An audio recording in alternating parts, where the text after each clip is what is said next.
자, 우리 행복을 여는 네 가지 고백으로 예배 가도록 하겠습니다. 하나님이 나와 함께 하시니 말씀대로 순종하며 사는 것이 형제를 사랑하고 이웃을 섬기는 것이 기쁨이 넘치는 교회, 행복이 가득한 성도. 사도신경으로 우리의 신앙을 고백합니다. 나는 전능하신 아버지 하나님 천지의 창조주를 믿습니다. 나는 그의 유일하신 아들 우리 주 예수 그리스도를 믿습니다.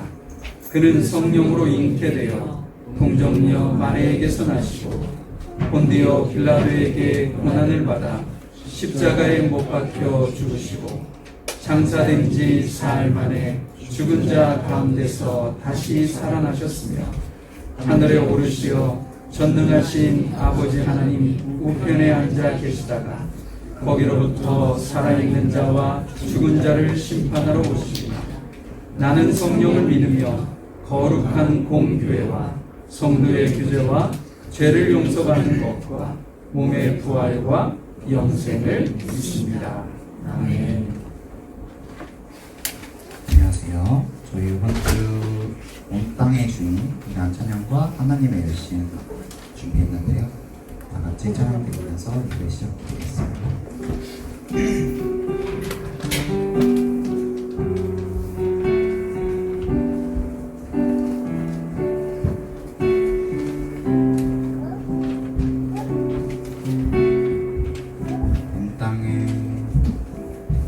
온 땅에 주인 되신 주님이 내 이름 아시며 상한 맘 돌보시네. 어둠을 밝히시는 새벽별 방황하는 내 맘 주의 길 비추시네. 나로 인함이 아닌 주가 행하신 일로 나의 행함이 아닌 오직 주로 인하여 나는 오늘 피었다 지는 이름 없는 꽃과 같네. 바다에 있는 파도 안개와 같지만 주는 나를 붙드시고 부르짖음 들으시며 날 귀하다 하시네. 주님은 나의 죄를 보시고 사랑의 눈으로 날 일으키시네. 바다를 잠잠하게 하신 듯 내 영혼의 폭풍 고요케 하시네. 나로 인함이 아닌 주가 행하신 일로 나의 행함이 아닌 오직 주로 인하여 나는 오늘 피었다 지는 이름 없는 꽃과 같네. 바다에 있는 파도 안개와 같지만 주는 나를 붙드시고 부르짖음 들으시며 날 귀하다 하시네. 나 오직 주의 것 나 오직 주의 것 나 오직 주의 것 나 오직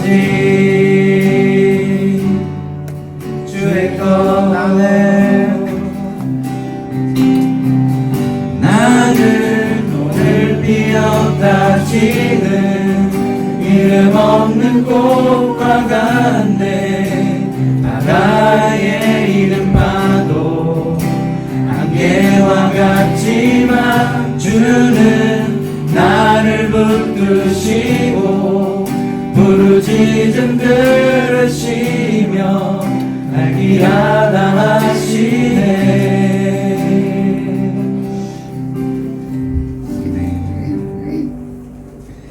저희 다음 찬양 하나님의 여신 다 같이 찬양 드리실 텐데요. 저희 저번 주에 목사님께서 저희가 성령님의 축복이 세상에 통하는 통로가 되어야 된다는 말씀을 하셨는데 그 말씀을 하시면서 저한테 와닿았던 부분이 우리가 하는 게 아니고 하나님이 일하시는 거구나 라는 말씀을 해주실 때 저에게 좀 와닿았던 것 같아요. 그래서 제가 하나님의 열심 찬양 준비했는데요. 다 같이 찬양하시면서 가사 묵상하시면서 하시면 좋을 것 같습니다. 다 같이 찬양 드리겠습니다.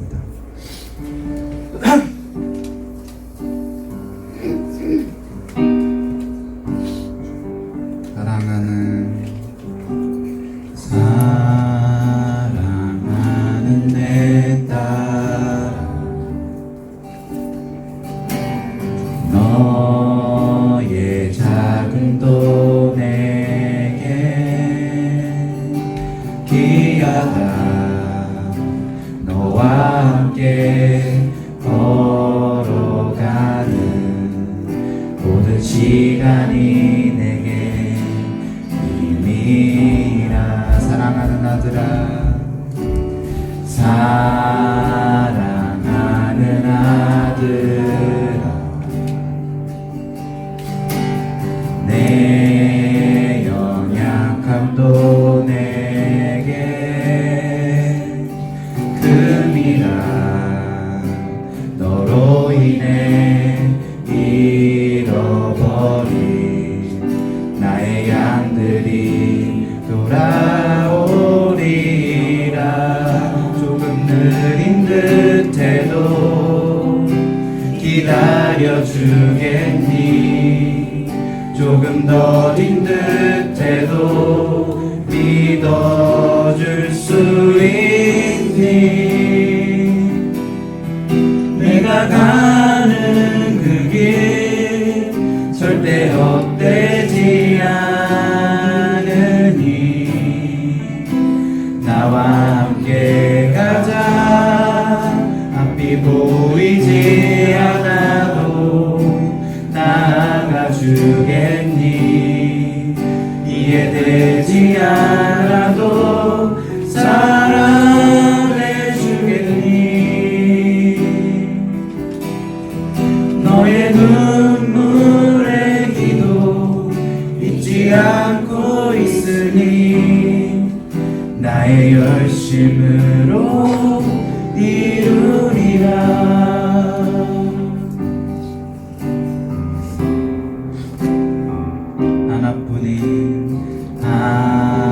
하나뿐인 사랑아 내게 부탁이 있다. 길 잃어 지친 영혼 돌아오라.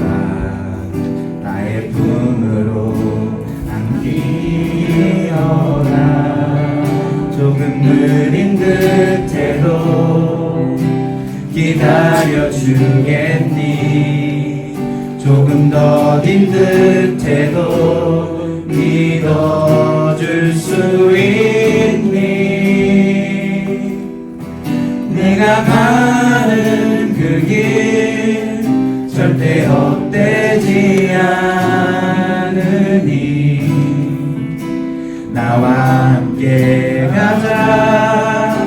앞이 보이지 않아도 나아가 주겠니. 이해되지 않아도 사랑해 주겠니. 너의 눈물의 기도 잊지 않고 있으니 나의 열심으로 이루리라. 조금 느린 듯해도 기다려 주겠니. 조금 더딘 듯해도 믿어줄 수 있니. 내가 가는 그 길 절대 헛되지 않으니. 나와 함께 가자. 앞이 보이지 않아도 나가주겠니. 이해되지 않아도 사랑해주겠니.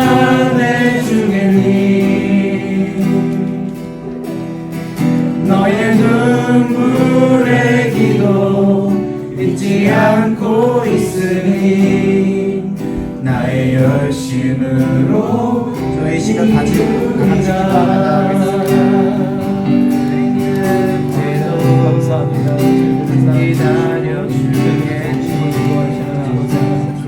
힘이 되어주시는 은혜의 하나님 아버지 감사합니다.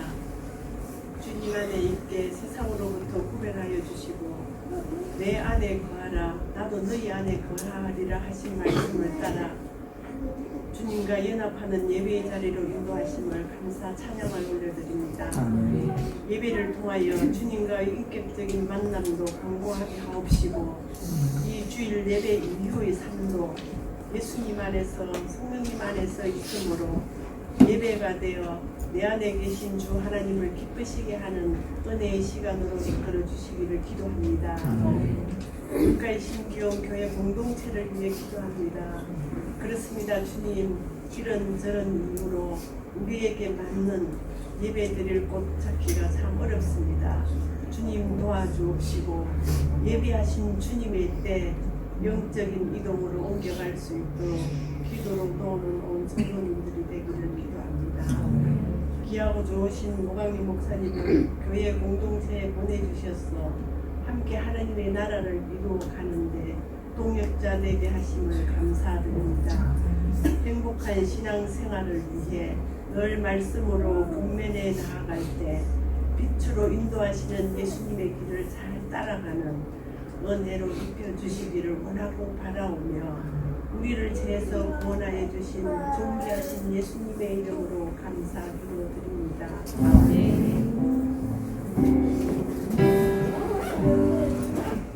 예레미야서 29장 10절부터 14절까지 오늘은 우리 박주영 형제가 와서 말씀을 읽어주실 텐데요. 다 같이 일어나셔서 말씀을 듣도록 하겠습니다. 예레미야서 29장 10절에서 14절 말씀입니다. 여호와께서 이와 같이 말씀하시니라. 바벨론에서 70년이 차면 내가 너희를 돌보고 나의 선한 말을 너희에게 성취하여 너희를 이곳으로 돌아오게 하리라. 여호와의 말씀이니라. 너희를 향한 나의 생각을 내가 아나니 평안이요 재앙이 아니니라. 너희에게 미래와 희망을 주는 것이니라. 너희가 내게 부르짖으며 내게 와서 기도하면 내가 너희들의 기도를 들을 것이요 너희가 온 마음으로 나를 구하면 나를 찾을 것이요 나를 만나리라. 이것은 여호와의 말씀이니라. 나는 너희들을 만날 것이며 너희를 포로된 중에서 다시 돌아오게 하되 내가 쫓아 보내었던 나라들과 모든 곳에서 모아 사로잡혀 떠났던 그곳으로 돌아오게 하리라. 이것은 여호와의 말씀입니다. 일주일 중 주일 예배로 드리는 시간이 우리 아이들에게 가장 기다려지고 즐거운 시간이 되게 해주세요. 우리 자녀들이 말씀을 들을 때 귀가 열리고 마음이 열려 그 말씀대로 순종하는 눈을 주세요. 선생님들에게 영적인 능력을 주셔서 아이들을 가르칠 때마다 하나님의 사랑이 흘러가게 해주세요. 청년들의 예배 속에 뜨거운 찬양과 기도가 회복되게 하시고 이 땅을 이끌어갈 영적 리더로 세워주세요. 예수님의 이름으로 기도했습니다. 아멘. 제가 고난, 희망, 사명 이렇게 제목을 적었는데 원래는 고난에서 희망으로, 희망에서 사명 이렇게 이렇게 좀 잡아주면 너무 길어서 제가 앞 단어만 좀 땄습니다. 근데 그 의미는 절망에서 희망으로 가는 것이고 희망의 자리가 곧 주님이 우리에게 주신 사명의 자리다. 이런 이야기를 여러분들과 좀 오늘 본문 말씀을 통해서 나눠보려고 합니다. 지난 몇 년 사이 전 세계는요 전례 없는 변화가 일어나고 있습니다. 우리가 얼마 전이 팬데믹으로 코로나로 우리가 한 거의 2-3년의 시간을 우리가 잃어버렸잖아요. 그런데 그 이후 AI가 얼마나 세상을 지금 거칠게 빠르게 변화시키는지 모릅니다. 여러분들도 체감하실 텐데 AI가 이렇게 급격하게 발달하면서 우리에게 던져진 화두 중 하나가 뭐냐면 우리의 직업은 안녕한가? 이 안녕이라는 표현을 일부러 써봤습니다. 존재할 수 있는가? 우리 자녀들이 살아갈 그 미래는 어떤 미래인가? 이걸 딱히 명확하게 짚어줄 수 있는 어른들이 없어진 세상이 되어버린 것 같습니다.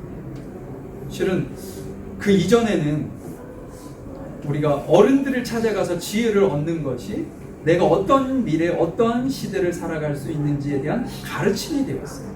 근데 이제는 더 이상 어른들이 가르쳐 줄 수도 없고 가르쳐 주려고 하는 이들도 없습니다. 왜냐? 모르니까. 2025년도 맥킨지 보고서라는 게 있어요. 아주 유명한 보고서인데 거기에 현재 직업의 30에서 40%는 2030년이 되면 AI로 대체될 가능성이 26, 27, 28, 29, 30 한 4년 남았습니다. 여기에 계신 분들 3분 중에 4분은 자기의 직업이 없어지는 시대가 4년 후에 온다고 합니다. 상상이 되세요? 어떤 이들은 새로운 직업이 나오지 않겠냐? 나오겠죠, 당연히. 근데 저는 일론 머스크가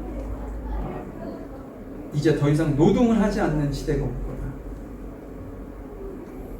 거다. 노동을 하지 않는 대신에 국가로부터 마치 연금처럼 돈을 받고 사는 시대가 될 거다. 저는 그게 상상이 잘 안 가요. 그러면 그 시대가 행복할까? 라는 의문도 들어요.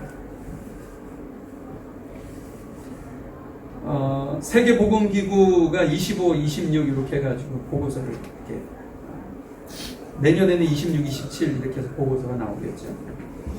거기서 보고서 내용 중에 이런 내용이 있습니다. 미국 고등학생 중 5명 중 2명은 자신의 삶에 미래가 없다, 희망이 없다 이렇게 대답을 했다고 합니다.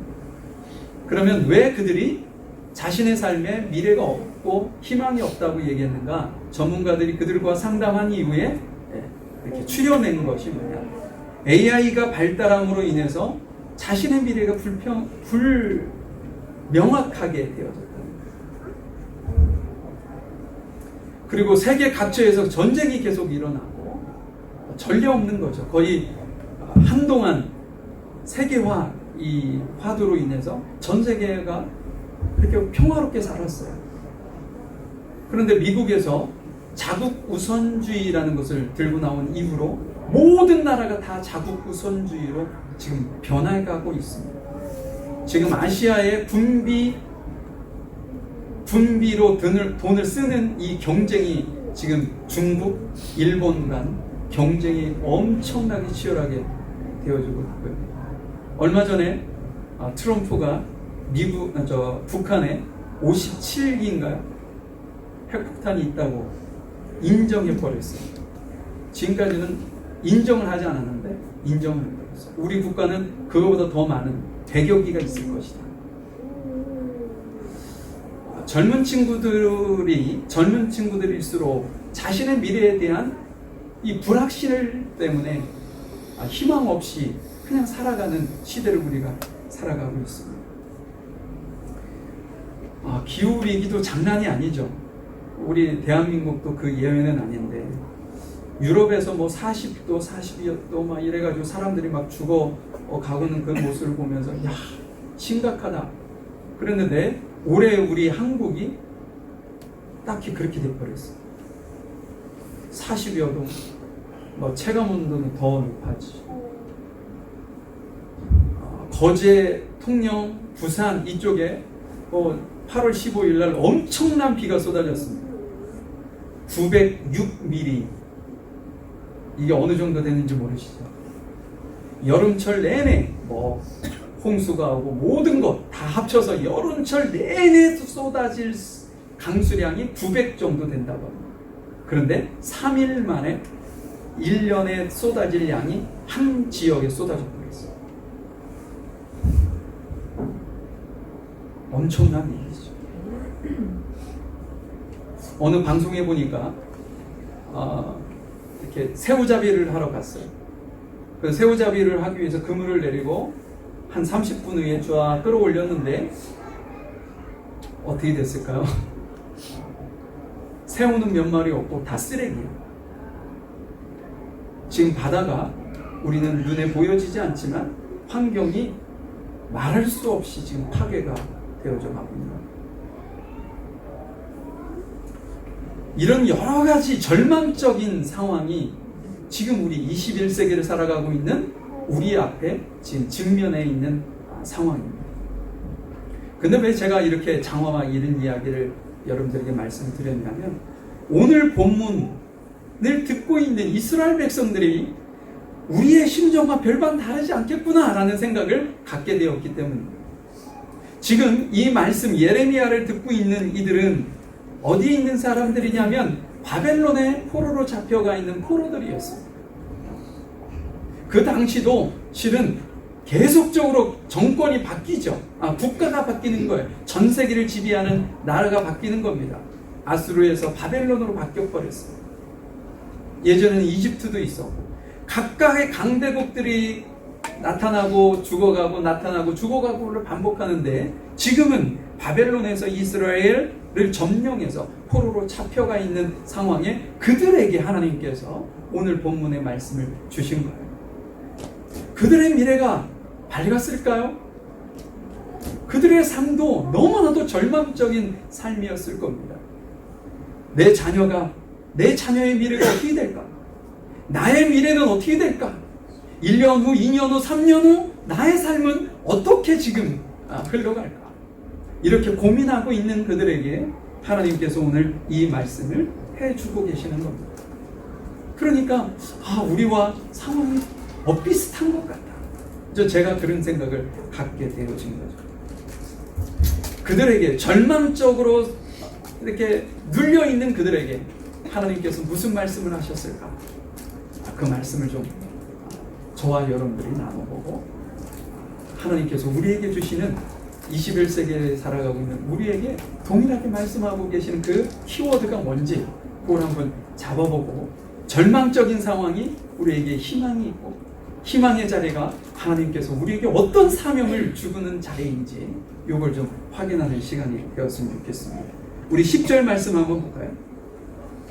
여호와께서 이와 같이 말씀하시니라 바벨론에서 70년을 참해 내가 너희를 돌보고 나의 선한 말을 너희에게 성취하여 너희를 이곳으로 돌아오게 하리라. 저는 여기에 70이라는 단어가 눈에 들어왔어요.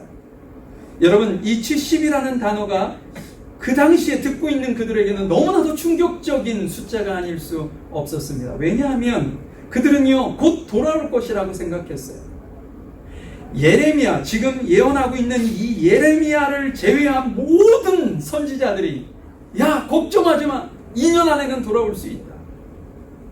다 그렇게 선포하고 있었기 때문에 이스라엘 백성들이 이 이야기를 듣는 순간 너무나도 충격적인 숫자로 받아들였을 거라는 거죠. 여러분 만약에 70년의 시간을 기다려야 한다고 생각을 한번 해보세요. 성인이 만약에 붙잡혀갔다.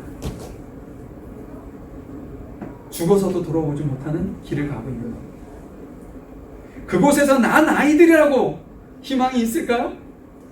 그곳에서 난 아이들도 돌아올 때 되면 70대 노인이 되어서 돌아오는 겁니다. 그러니 그게 무슨 그들에게 희망이 있었겠어요? 그래서 그들이 이 이야기를 듣는 순간 큰 절망에 빠질 수밖에 없는 상황이 되었을 거라는 거죠. 그러면 여러분, 왜 70년의 시간을 바벨론에 머물게 하셨을까? 궁금하지 않으세요?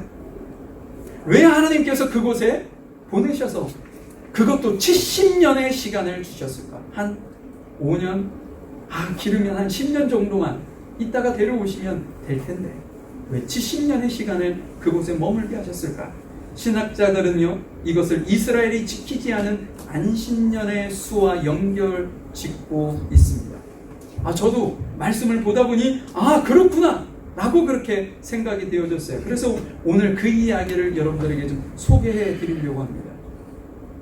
여러분, 안식년이 뭐죠? 하나님께서 6일간 창조하시고 7일째 되시는 그날 쉬시는 날을 우리 인류가 자신이 선택한 이스라엘 백성들이 그러한 삶을 살게 하기 위해서 제정하신 법입니다. 6년 동안 열심히 씨를 뿌리고 거두은 곡식을 가지고 살게 하고 7일째 되는 날에는 씨를 뿌리지 말라는 거예요. 왜 그러셨을까? 거기는 크가지 두 가지 목적이 있었습니다. 첫 번째 목적은 뭐냐면, 여러분, 땅은요, 그 가문의 부와 권력을 의미합니다. 우리 한국도 마찬가지였죠. 땅을 가지고 있는 사람이 권력을 가진 시대가 있었어요. 양반과 노비의 어떤 시대에는 노비는 땅을 소유할 수 없었죠. 전적으로 양반만 가지고 있었을 수 있잖아요. 소작농이 왜 고통스럽고 어렵고 힘듭니까? 땅을 빌려서 열심히 자기가 피땀을 흘려서 1년 동안 내내 그곳에서 소득을 얻지만 거의 대부분은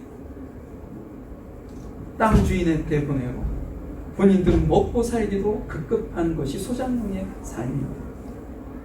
근데 하나님께서 그 주인이라고 생각되어지는 땅 주인에게 지금 명하고 있는 거예요. 야, 너 6년만 농사져라. 그리고 7년째 되는 날에는 그것을 농사짓지 마 라고 말씀을 하신 거예요. 누가 이런 명령을 하실 수 있는 건가요? 땅 주인이 하실 수 있는 말이에요. 그러니까 인류가 땅을 가지고 농사를 짓지만 실은 그 땅을 짓고 있는 그 사람이 주인이 아니라 하나님이 주인이시기 때문에, 야, 너 그거 내가 빌려준 땅이니까 너에게 소작하라고 준 거니까 6년만 농사를 짓고 7년째 되는 날에는 농사를 짓지 마라 라고 말씀을 하실 수 있었던 거죠. 그래서 이스라엘 백성들이 이 법이 제정된 이후에 하나님의 말씀을 따라 순종했습니다. 그 얘기는 뭐예요? 예, 맞습니다. 땅이 주님의 소유임을 제가 믿기에 그 말씀에 순종하겠습니다 라고 했던 거죠. 그리고 두 번째 목적이 있었어요. 왜 7년째 되는 날 농사를 짓게 하지 않았는가? 여러분, 씨를 뿌려야 거기서 나죠? 근데 씨를 뿌리지 않아도 군데군데 낳게 돼 있어요. 왜냐? 그 해에 발화되지 않은 것. 그리고 농사 이렇게 짓고서 걷어들이고 수확이 난 다음에 씨를 뿌리지 않아도 수확철에 떨어졌던 씨앗이 그 다음에 나오게 되어 있는 거죠. 그리고 과일수 같은 경우는 농사를 짓지 않아도 그 해 다음에 어때요? 과일이 열리게 되어 있습니다. 그러면 그냥 노동의 대가로 얻어지지 않는 그것을 누구에게 줬는가? 가난한 과부와 고아에게 주셨다. 그리고 외국으로부터 온 거류민들이 누구의 눈치 보지 않고 가서 과일을 따먹고 논에 가가지고 이삭을 추수해서 먹고 살 수 있는 길을 하나님께서 열어주시기 위해 7년째 되는 날 농사를 짓지 못하게 하신 겁니다. 그러면 여러분, 농사 짓는 입장에 소작을 하고 있는 사람 입장에서 어떤 의문이 들까요? 내가 7년 차에 농사를 짓지 않으면 나는 무엇을 먹고 사는가? 이런 의문이 들지 않겠습니까? 그걸 하나님이 말씀하세요. 레위기 25장 20절 이런 말씀을 합니다. 만일 너희가 말하기를 우리가 만일 7째 해에 심지도 못하고 소출을 거두지도 못하면 우리는 무엇을 먹으리요? 우리가 무엇을 먹고 삽니까? 그래서 이들이 7년 차에 농사를 짓지 않기로 결단을 하는 그건 자신들의 목숨을 건 행위라는 거예요. 왜냐? 내가 올해까지 거두고요, 다음에 농사를 짓지 않습니다. 그러면 그 다음에만 문제가 아니라 그 다음에까지 문제인 거예요. 그래서 다음 해와 그 다음에 2년 동안이 문제가 됩니다. 뭐 먹고 살지? 그때 하나님께서 이렇게 대답을 하시는 거죠. 21절을 보면 내가 명령하여 여섯째 해에 내가 복을 너희에게 주어 그 소출이 3년 동안 쓰기에 족하게 하리라. 6년 차에 하나님께서 갑자기 3년치를 더 주시겠다는 거예요. 그래서 이태 동안 농사짓지 않아도, 거기에서 소출이 나오지 않아도 좋게 먹고 살 만큼 주시겠다. 여러분, 이태가 쉰다는 게 무슨 의미인지 아시죠? 7년 차에 농사를 짓지 않았습니다. 그러면 8년 차에 되는 그때 먹을 것이 없잖아요. 그때 씨를 뿌려야 되니까. 그러니까 7년 차, 8년 차까지 먹을 수 있는 것이 필요했던 거예요. 근데 하나님께서 3년치를 주십니다. 그래서 다시 수확해서 얻는 그 순간까지도 먹고 충분히 남을 만큼 하나님께서 주시겠다. 이것이 하나님의 방식이었던 거죠.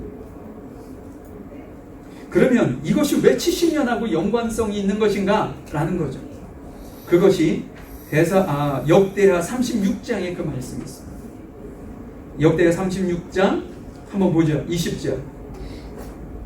칼에서 살아남은 자들을 그가 바벨론으로 사로잡아가며 무리가 거기서 갈대아 왕과 그의 자손의 노예가 되어 바사국이 통치할 때까지 이르느니, 그러니까 이스라엘 백성들이 이제 잡혀간 겁니다. 그리고 바사국이 통치할 때까지 이르르니 라는 것은 이제 곧 돌아올 때까지를 기간을 얘기한 거예요. 그리고 21절에 이에 토지가 황폐하여 땅이 안식년을 누림같이 안식하여 70년을 지냈으니 여호와께서 예레미야의 입으로 하신 말씀이 이루어졌더라.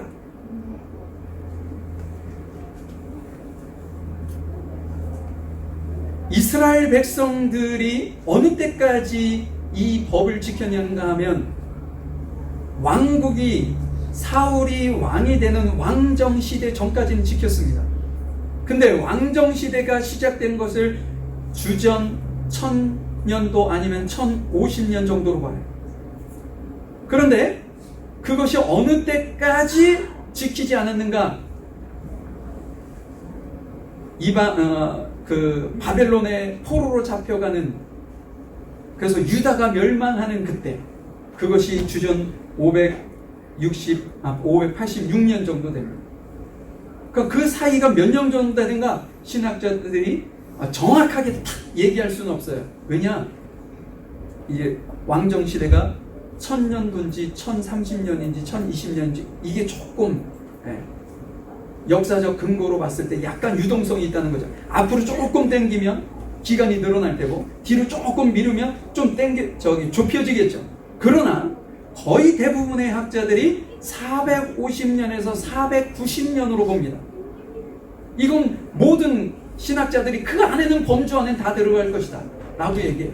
그러면 안식년 제도는 몇 년에 한 번씩 들어오는 건가요? 이혜원 집사님? 몇 년? 그렇죠. 7년이에요. 그러면 7로 490을 나누면 어떻게 되죠? 70년이 나옵니다. 그러니까 7년을 70번 반복이 될 때까지 이스라엘 백성들이 안식년 제도를 지키지 않았다는 의미가 되는 거죠. 그래서 하나님께서 여기에 보니까 토지가 황폐하여 땅이 안식년을 누림같이, 땅이 막 완전히 못쓰게 됐다 이 얘기가 아니라 농사를 짓지 아니하고 그냥 버려진 상태, 이런 것을 의미하는 거죠. 그래야 농사를 짓지 않은 거니까. 그 기간을 몇 년이요? 70년의 시간을 두어. 이것이 이스라엘 백성들을 하나님께서 바벨론에 70년 동안 노예 생활을 하도록 만드신 이유였던 거죠. 그 전까지, 왕정시대 전까지는 잘 지켰다고 했습니다. 왕정시대부터 왜 이것을 지키지 않았을까? 그들 안에 욕심이 생겼기 때문에, 탐욕과 우상숭배를 통해 하나님께서 주시는 그 말씀을 받아들이지 않고 자신들이 살고 싶은 대로 살았던 거예요. 왜 욕심이 안 들겠어요? 7년 차에 한 해 더 농사를 지면 얼마나 엑스트라로 자기에게 들어오는 수입이 있겠습니까?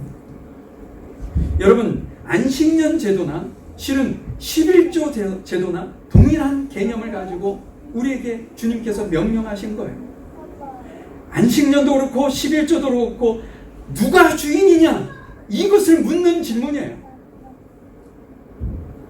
지금 이스라엘 백성들은 하나님께서 주인됨을 거부한 상황 속에 490년의 시간을 안식년을 지키지 않고 자기 제멋대로 살았던 것입니다. 그래서 하나님께서 그들을 그 밀렸던 70번의 안식년을 70년의 노예 생활로 종되었던 곳으로 바벨론의 포로로 잡혀가서 살게 했던 거죠. 너무 길고 너무 안타깝고 고통스러운 시간이었지만 실은 우리 인간의 입장에서는 너무나도 고통스러운 시간이지만 하나님 입장에서는 어떤 거예요? 회복을 위해 그렇게 하지 않을 수 없었던 거죠.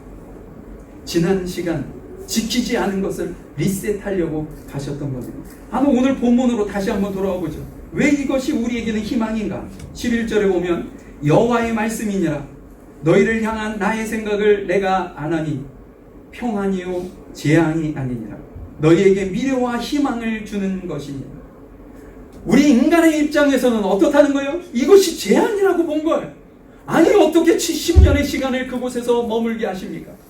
이렇게 얘기할 수 있지만 하나님 입장에서는 그것이 무의미한 시간도 아니고 너무나도 그냥 단지 고통스러운 시간도 아니고 모든 것이 파괴되는 시간도 아닌 재앙의 시간이 아닌 이스라엘 백성들의 미래와 희망과 회복을 위해 평안을 주기 위해 하나님께서 어쩔 수 없이 선택할 수밖에 없는 시간이었다고 지금 우리에게 말씀하고 있는 거예요.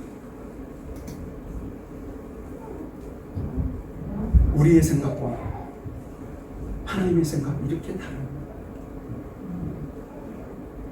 우리의 지혜로움이 하나님의 어리석음보다 지혜롭지 않다고 했습니다. 우리는 이해되어지지 않지만 하나님께서는 우리의 삶에 힘들고 어려운 일을 주셨지만 지난주에도 지지난주에 제가 여러분들에게 말씀을 드렸죠. 하나님이 하시는 일은 언제나 선하십니다. 우리에게 이해되어지지 않는 여러 가지 우리 안에, 우리 가정 안에 예를 들어 우환이 있고 건강에 문제가 있고 재정적인 어려움이 있고 우리 입장에서는 그것이 이해되어지지 않지만 그것이 하나님께서 허락하신 일이라면 큰 선한 거예요. 왜냐? 주권이 그분에게 있다. 내 삶의 주권을 그분이 가지고 계시는데 그분이 내리막길을 주실 수도 있고 어느 때는 오르막길을 주실 수도 있는 거죠. 지금 여러분들의 미래가 불투명해서 힘들고 어려워하고 있는 영역이 어떤 영역이 있는지 모르겠습니다. 그것이 경제적인 어려움일 수도 있고 자녀의 문제일 수도 있고 이민 와서의 삶이 문제일 수도 있고 여러분들의 건강의 문제일 수도 있습니다. 근데 그것이 있다면 여러분 그것을 여러분들의 옆에 두시고 그곳에 오늘 11절의 말씀처럼 너희를 향한 나의 생각을 내가 안다. 이 말씀을 그곳에 붙여놓으셨으면 좋겠습니다. 너를 향한 나의 생각을 다른 사람이 아는 것이 아니라 내가 한대요. 그러니까 우리는 알 수가 없죠. 하나님께서 우리를 생각하시는 그 생각을 나는 알 수가 없어요. 그런데 누가 알아요? 하나님 본인이 하십니다. 그 말은 본인이 자기의 생각에 증인이 되어주시겠다는 우리의 삶이 힘들고 어렵고 여러 가지로 잘 되는 상황도 있겠죠. 그러나 그 모든 것에 계획하시고 아시고 인도하시는 분은 누구냐? 하나님이시라는 겁니다. 여러분들의 삶을 주님 앞에, 여러분들의 염려를, 여러분들의 지금 현재의 절망적인 순간을 주님 앞에 맡겨 놓으셨으면 좋겠습니다. 그럴 때 하나님께서, 다 아시는 그 하나님께서 여러분들의 우리의 손을 붙들고 그 험난한 길을 걸어가시지 않을까 싶어요. 자, 그러면 여러분 여기서 머무를 수 없잖아요. 하나님께서 우리에게 희망을 주시기 위해서 이스라엘 백성들에게 고난을 주셨고 지금 현재 우리에게도 어려움이 닥쳐 있다면 그걸로 끝나는 건 아니잖아요. 그럼 그 이유를 우리가 확인해 봐야 되겠죠. 자, 4절부터 말씀 봅니다. 오늘 저희가 본문을 읽지 않았지만 하나님께서 11절 그 말씀 이전에 어떤 말씀을 하셨는지 한번 보도록 하죠. 만군의 여호와 이스라엘의 하나님께서 예루살렘에서 바벨론으로 사로잡혀 가게 한 모든 포로에게 이와 같이 말씀하셨다. 그러니까 21세기에 살아가고 있는 우리에게도 동일하게 이 말씀을 해 주셨으리라 믿습니다. 5절부터 뭐라고 얘기하냐면 너희는 집을 짓고 거기에서 살며 텃밭을 만들고 그 열매를 먹으라. 아내를 맞이하여 자녀를 낳으며 너희 아들이 아내를 맞이하여 너희 딸이 남편을 맞이하여 그들로 자녀를 낳게 하여 너희가 거기서 번성하고 줄어들지 아니하게 하라. 여러분 곧 집으로 돌아올 것이라고 생각하는 이들에게 이 말씀은 너무나도 충격적인 말씀이 아닐 수 없었어요. 곧 돌아올 건데 왜 바벨론에 집을 짓지? 곧 돌아올 건데 무슨 텃밭을 가꾸고 그곳에서 재미를 느끼지? 곧 돌아올 건데 왜 내가 결혼을 해야 하고 내 자녀들을 그곳에서 시집장가를 보내야 되고 거기서 내 손자를 봐야 하지? 이런 질문이 생기는 이야기를 하나님께서 그들에게 요청하고 있습니다. 너무 어처구니없는 이야기죠. 그거보다 더 화나게 만드는 것은 7절입니다. 너희는 내가 사로잡혀 가게 한 그 성읍의 평안을 구하고 그를 위하여 여호와께 기도하라. 이는 그 성읍이 평안함으로 너희도 평안할 것이다. 원수의 나라, 원수의 도시, 고통을 안겨줬던 그 나라 바벨론을 위해서 기도하라니요. 이거만큼 받아들이기 어려운 요구가 어디 있겠습니까?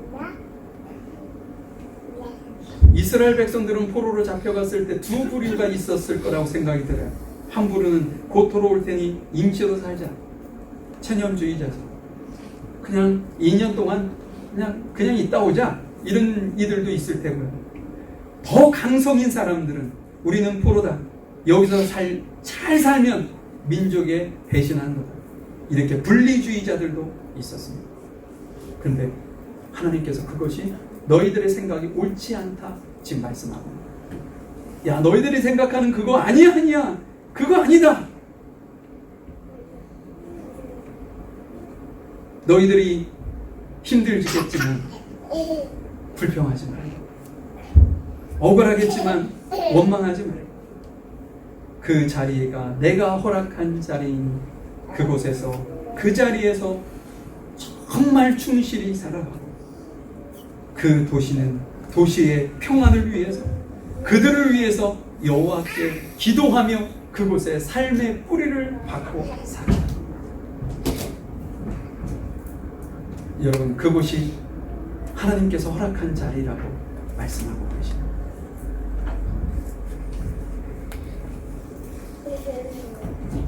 저는 이 말씀을 읽으면서 묵상하면서 와, 이것이 하나님께서 신약 시대를 살아가고 있는 우리에게 동일한 말씀을 하고 계시는 거다, 나는 확신이 들었어요.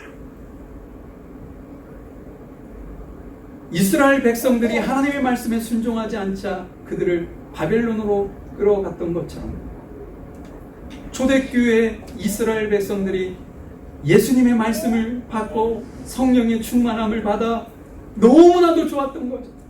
그래서 자신이 가지고 있던 재물을 자신의 것이라고 주장하지 않고 내어놓고 같이 어려운 이들을 위해 같이 쓰고 같이 뒹굴고 같이 기도하고 같이 눈물을 흘리고 같이 기뻐했던 이스라엘 백성들, 예루살렘을 떠나고 싶지 않았던 그들을 하나님께서 그곳에 고난을 주시고 환난을 주시고 핍박을 주셔서 제자들을 제외한 모든 이들이 디아스포라 각지로 흩어지게 하나님께서 만드셨습니다. 저는 그 말씀이 이 말씀과 연관이 되어지더라고요. 하나님께서 내게 우리에게 선교적 삶을 살기를 바라고 계시는 거구나. 그래서 주님께서 지금 나에게 주신 이 자리가 행복한 자리일 수도 있고 고난의 자리일 수 있지만 그것이 하나님께서 내게 허락하신 자리이구나.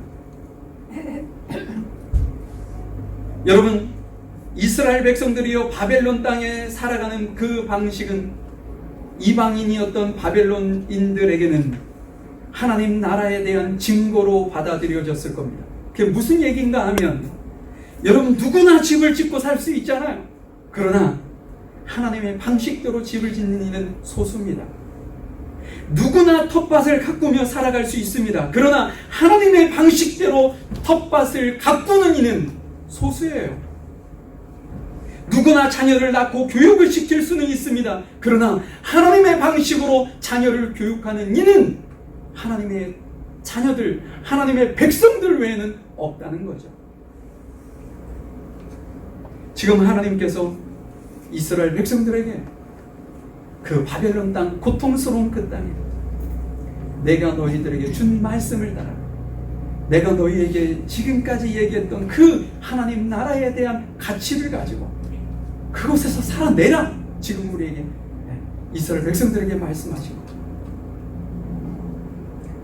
여러분 우리도 고향을 떠나왔습니다. 이민자의 삶이 얼마나 힘들고 어렵습니다. 우리는 소수로 살아가죠. 우리의 능력을 100% 발휘해도 우리는 이 나라 사람들에 비하면 어린아이처럼 살아가죠. 우리가 100% 우리의 역량을 발휘할 수 없는 시대에 우리는 살아가고 있습니다. 어느 때는 차별을 받기도 하죠.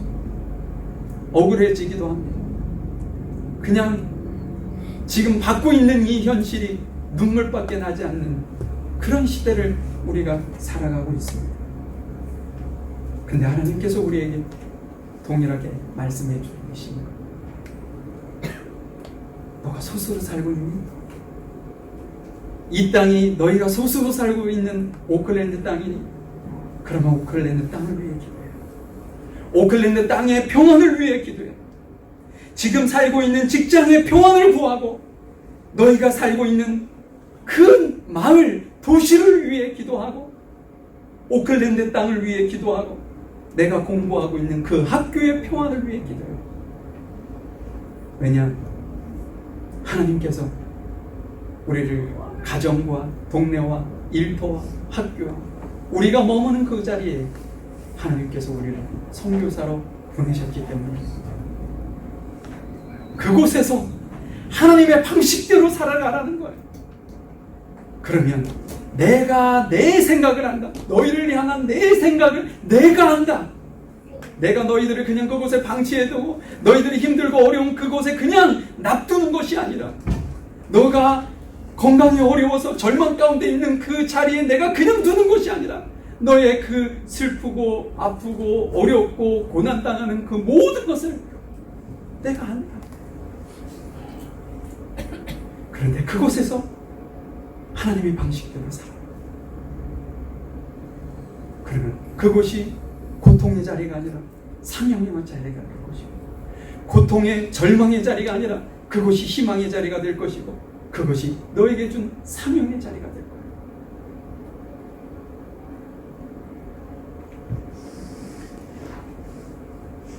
빅터 플랭클이라는 유대인이 있었습니다.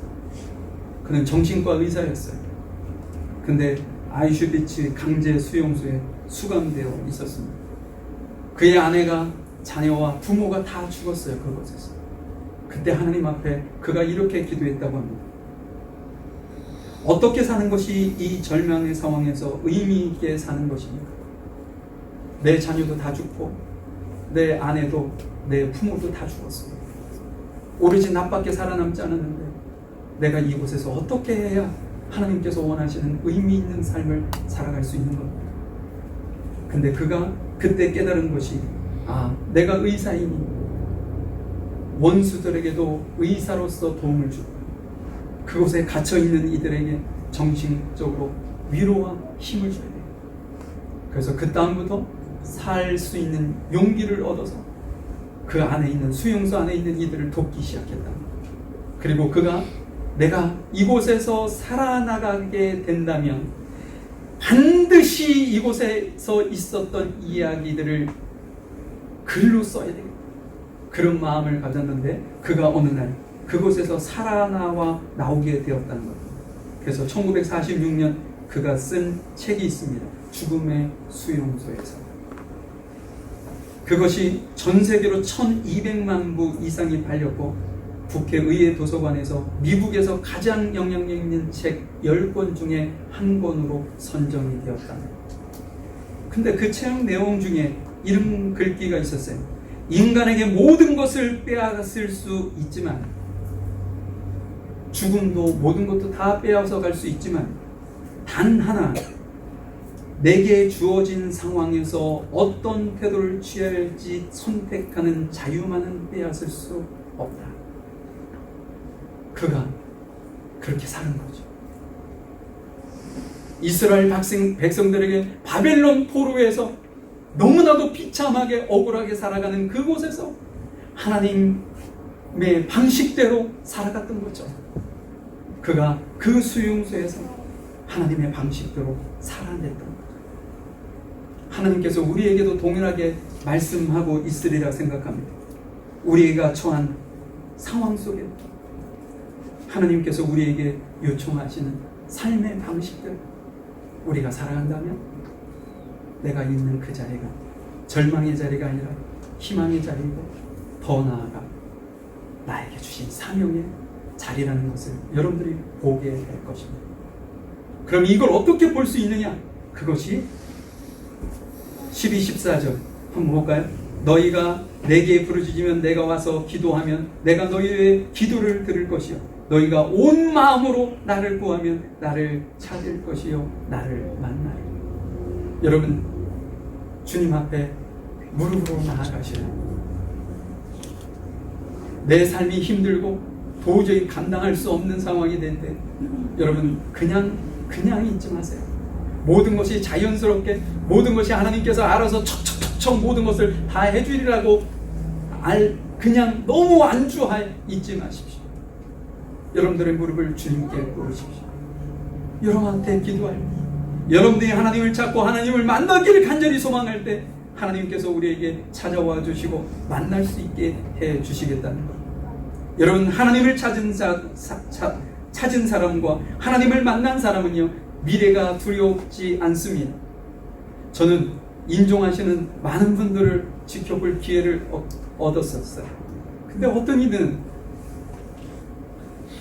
임종 직전에 갑자기 얼굴이 환해지면서 하늘을 우러보면서 막 너무나도 기쁨에 찬 얼굴로 저곳에서 주님이 나를 지금 기다리고 반기고 계신다. 막 그 고통 중에 계시지만 얼굴은 천사와 같이 막 밝아지고 남은 자손들에게 너희들도 하나님을 꼭 믿어야 된다. 다음에 하나님의 나라에서 같이 보자 하고 웃으면서 돌아가시는 분이 계신다. 예수님을 똑같이 믿는데 난 안 죽을 거야 막 소리를 지르면서 싫어 막 이러면서 고통 중에 가시는 분들도 저는 봤습니다. 여러분 주님을 만나면요 내 삶이 힘들고 어려워도 그것이 희망의 자리가 될 수 있어요. 근데 주님을 만나지 못하면 희망은 절망으로 바뀌고 절망은 나를 약심케 만들고 지금 하나님께서 우리에게 내가 만나줄게 너희 그 자리로 찾아와 줄게 말씀하고 계시는 거예요. 14절 오니까 이것은 여호와의 말씀이니라. 나는 너희를 만날 것이며 너희를 포로된 중에서 다시 돌아오게 하되 내가 쫓아 보내었던 나라들과 모든 곳에서 모아 사로잡혀 떠났던 그곳으로 돌아오게 하려. 이것이 여호와의 말씀입니다. 이스라엘 백성들에게 포로로 잡혀갔던 바벨론에서 단지 그냥 포로로서 해방된 것뿐만 아니라 그들에게 잃어버렸던 미래를 찾아주셨고 희망을 주셨고 절망의 자리에서 희망으로의 귀환으로 하나님께서 부르셨고 그들에게 사명을 주셨어. 우리에게도 동일한 은혜가 저와 여러분들에게 임하실 수 있기를 바랍니다. 여러분들의 가정이요 사명의 한 자리입니다. 저는 요즘에 너무나도 그걸 심각하게 느끼고 있어요. 내가 가정에서 정말 사명자로 살아요. 여러분들의 삶에 놀라운 하나님의 축복하심이 있기를 간절히 소망합니다. 우리 잠시 기도할까요? 사랑과 은혜가 풍성하신 아버지 하나님, 말할 수 없는 절망의 순간에 놓여있던 이스라엘 백성들에게 찾아오셔서 처음에 주님께서 그들에게 하신 말씀은 이스라엘 백성들을 더 낙심의 자리로, 더 절망의 자리로 내모는 것 같이 느껴질 만큼, 수치스럽게 만들 만큼 그들에게 요구하신 것은 너무나도 어렵고 힘든 일이었음을 저희들이 보았습니다. 70년의 시간은 더더욱은다 이스라엘 백성들에는 감당하기 어려운 시간이었을지도 모르겠습니다. 근데 하나님께서 그 시간을 통해 이전의 잘못을 훌훌 털어버리고 다시금 희망의 자리로 나아갈 수 있는 기회를 삼으시고 희망의 자리에서 주님께 받은 사명을 부여잡고 하나님의 나라와 의를 위해 하나님의 방식대로 내 삶에서 살아갈 용기를 허락해 주시는 주님의 은혜를 너무나도 감사합니다. 우리 귀한 성도들 한 사람 한 사람, 한 가정 한 가정을 주님께서 붙들어 주시고 인도하여 주셔서 절망 가운데 힘들고 어려움이 있을지라도 주님을 의지하고 그곳에서 하나님의 방식대로 살아나갈 수 있는 우리 귀한 성도들이 되어 주님이 주시는 희망과 사명의 자리로, 그래서 하나님의 나라 의를 온전히 내 삶 속에서 이뤄내기에 부족함이 없는 귀한 성도들 되어질 수 있도록 은혜를 베풀어 주시옵소서. 모든 것 주님께 감사드리며 사랑 많으신 예수님의 이름으로 기도하였습니다.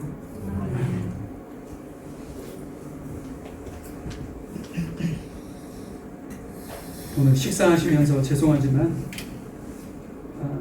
우리 적용 질문 첫 번째 질문이 있습니다. AI와 기후 위기 등등의 많은 여러 가지들이 있죠. 급변하는 세상 속에서 나의 미래가 재앙이 아니라 평안과 희망이라는 하나님의 계획 안에 있음을 나는 얼마나 신뢰하고 있는지를 좀 한번 나눠보시는 기회가 되었으면 좋겠습니다. 자, 우리 찬양 드리시고 주님 앞에 준비한 예물 올려드리도록 하겠습니다. 1절하고 4절 찬양입니다.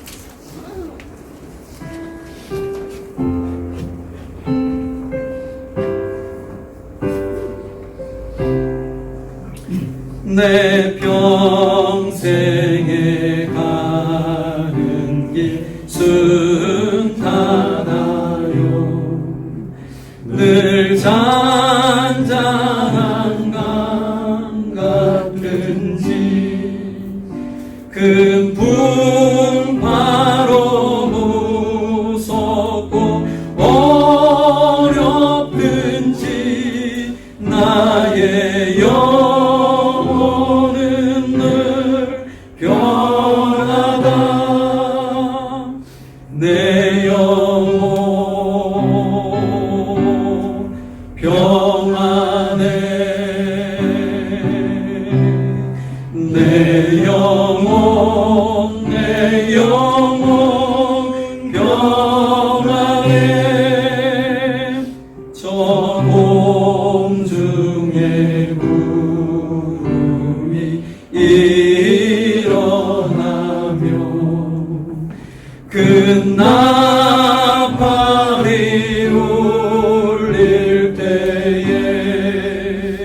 주 오셔서 세상을 심판해도 나의 영혼은 없으리. 내 영혼 평안해. 내 영혼 평안해. 하나님 감사합니다. 이 시간도 주님께 받은 은혜에 감사해서 우리의 마음과 생각과 뜻과 정성을 모아 내 자신을 주님 앞에 온전히 드리는 심정으로 11조 감사헌금, 주일헌금, 성경헌금, 목적헌금 갖가지로 주님 앞에 드린 우리 귀한 성도들 한 사람 한 사람, 한 가정 한 가정을 기억해 주셔서 이들의 삶에 하나님께서 베풀어 주시는 놀라운 은혜와 축복이 있게 하시고 하늘의 신령한 복과 땅의 기름진 것으로 넘치도록 채워주셔서 주님이 오시는 그날까지 자루나 우루나 요동하거나 쓰러지지 아니하고 낙심하지 아니하고 끝까지 승리하는 귀한 가정 되게 하시고 하나님께서 베풀어 주신 놀라운 은혜로 우리의 자손들 또한 주님의 영광을 위한 아름다운 도구가 되어질 수 있도록 은혜를 베풀어 주시옵소서. 오늘도 귀한 성도들을 사랑하는 심정으로 애찬을 준비한 가정이 있습니다. 그 가정을 주님의 이름으로 축복하오니 은혜를 베풀어 주시고 그 가정에 주님이 주인이 되어주시고 하나님의 말씀이 가온이 되게 하시고 하나님께서 주신 그 말씀을 따라 순종하는 가정이 되어 회복되어 아직도 예수를 믿지 않고 하나님을 알지 못하는 이들이 온전히 돌아오는 정말 복음의 가정, 하나님의 사명의 가정이 되어질 수 있도록 그 가정을 축복하시고 은혜를 허락해 주시옵소서.